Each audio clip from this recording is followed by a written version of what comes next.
¿Qué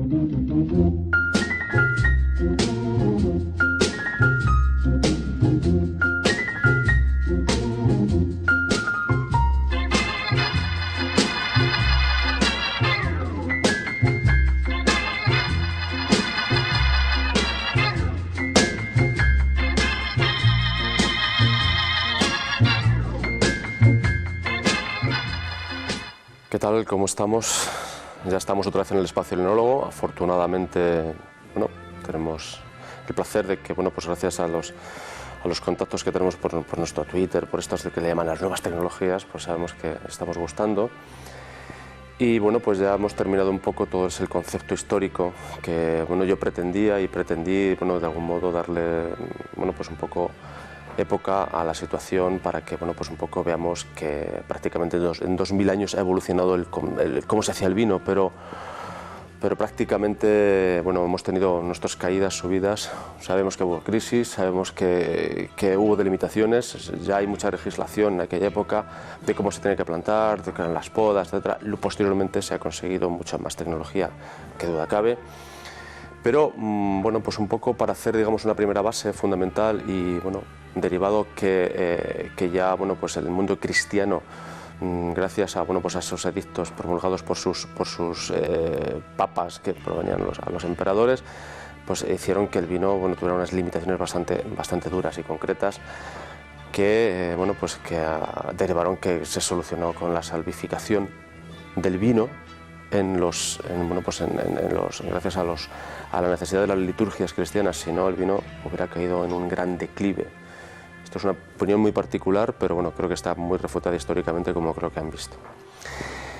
La elaboración del vino romano es como la elaboración del vino actual prácticamente, hasta bien pocos años que hemos empezado a tener esos depósitos que ustedes verán por las carreteras de acero inoxidable o en las grandes bodegas de última generación, depósitos de acero inoxidable, depósitos de madera, etc. Ya en la época romana se plantaba el viñedo como se planta ahora prácticamente, se recogía en una vendimia y esa vendimia iba a una bodega que lo que sí había era hiperoxidación, había mucho oxígeno de ello, ¿no? Estas bodegas prácticamente todas tenían unos lagares. Los lagares son como unos espacios cuadrados prácticamente en los cuales se pisaba o se prensaba con una prensa de madera o con osillos con caballerías, y se obtenía un mosto, y ese mosto iba a unos depósitos de fermentación que se llamaban dolius, que prácticamente son como los cántaros y después posteriormente como los depósitos actuales que conocemos.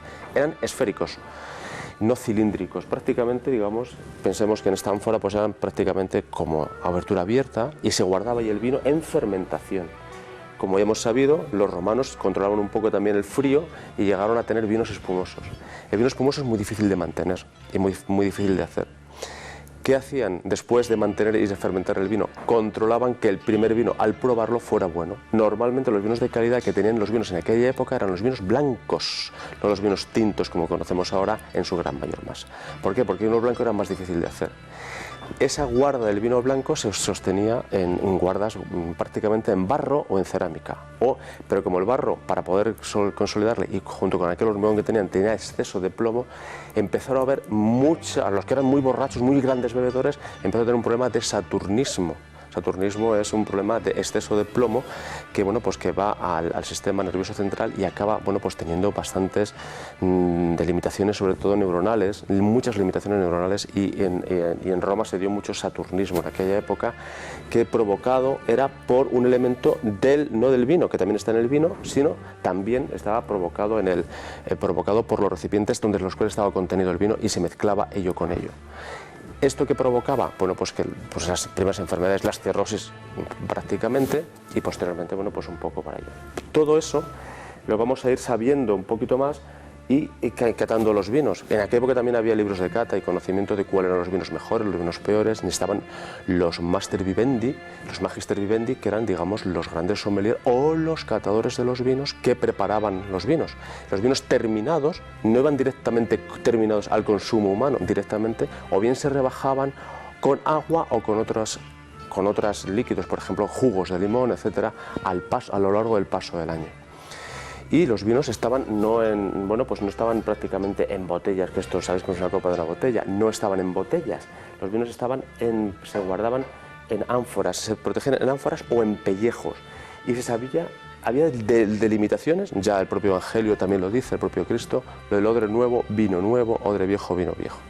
Por ello, bueno, pues un poco que sepan que en los vinos vamos a ir avanzando y vamos a ver cosas como sacacorchos o saber catar vinos.